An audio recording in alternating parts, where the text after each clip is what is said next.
Hola amigos de YouTube, hoy veremos los tipos de narradores o puntos de vista en una narración.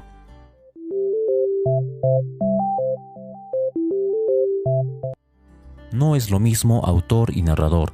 El autor es el creador o persona real que escribió el texto y el narrador es un personaje creado o voz ficticia que nos cuenta las acciones o hechos.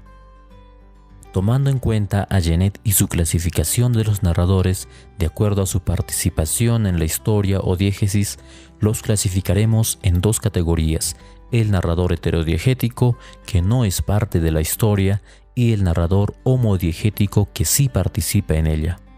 Dentro de los narradores heterodiegéticos tenemos al narrador omnisciente y el narrador objetivo, también conocido como observador. El narrador homodiegético se presenta como el narrador testigo y el narrador protagonista. Este último es también conocido como autodiegético, ya que narra su propia historia. Definamos estos tipos de narradores de acuerdo a la figura. El narrador omnisciente es como un Dios que todo lo ve y todo lo sabe. Nos puede narrar desde las acciones hasta los sentimientos de los personajes. Veamos este fragmento de la Metamorfosis. Gregorio ya no comía casi nada, solo si pasaba por casualidad al lado de la comida, tomaba un bocado para jugar con él en la boca.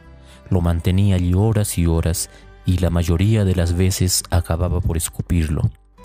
Al principio pensó que lo que le impedía comer era la tristeza por el estado de su habitación, pero precisamente con los cambios de la habitación se reconcilió muy pronto. La asistenta, que siempre tenía mucha prisa, arrojaba simplemente en la habitación de Gregorio todo lo que de momento no servía. Se puede observar que el narrador sabe todo lo que le suceden a los personajes, incluso nos da cuenta sobre los sentimientos de Gregorio. El narrador objetivo es como una cámara que solo se encarga de registrar los hechos y describirlos. Se diferencia del narrador omnisciente, ya que en este caso no se narran sentimientos ni se juzgan a los personajes, solo se narrará fríamente el hecho. Veamos este texto de Camilo José Cela. Don Pablo extiende el periódico sobre la mesa y lee los titulares. Por encima de su hombro, Pepe procura enterarse. La señorita Elvira hace una seña al chico. Nota que el narrador solo se encarga de describir los hechos como si una cámara nos diera cuenta de lo que registra. El narrador testigo es aquel que, como vimos, sí está presente en la historia, pero no es el protagonista, sino un espectador que lo acompaña. Se encarga de narrar principalmente lo que le sucede al protagonista que él ve.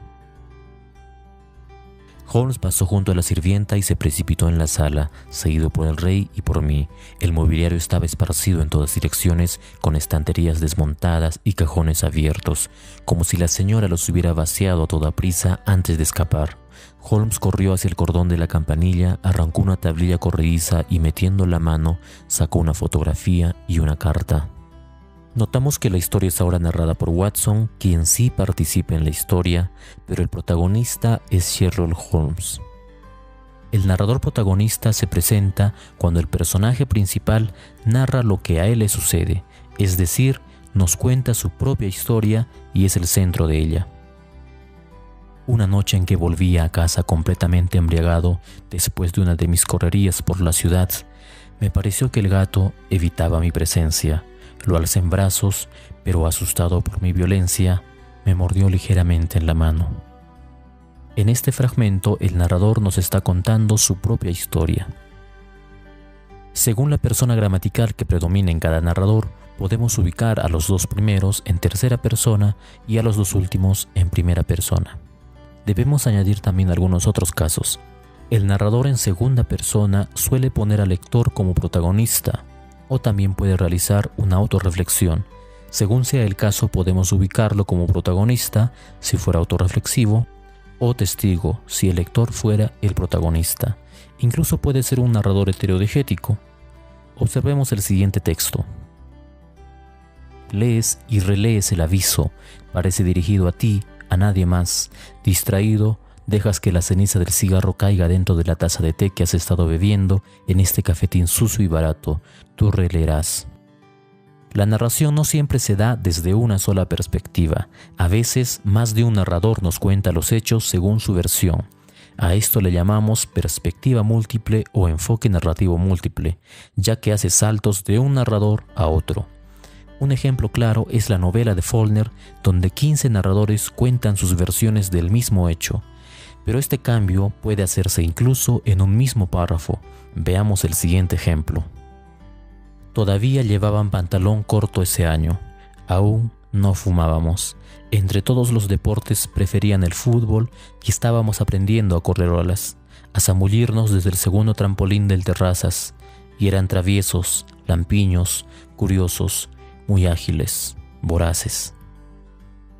Si el video te ayudó, puedes darle like y suscribirte a este canal.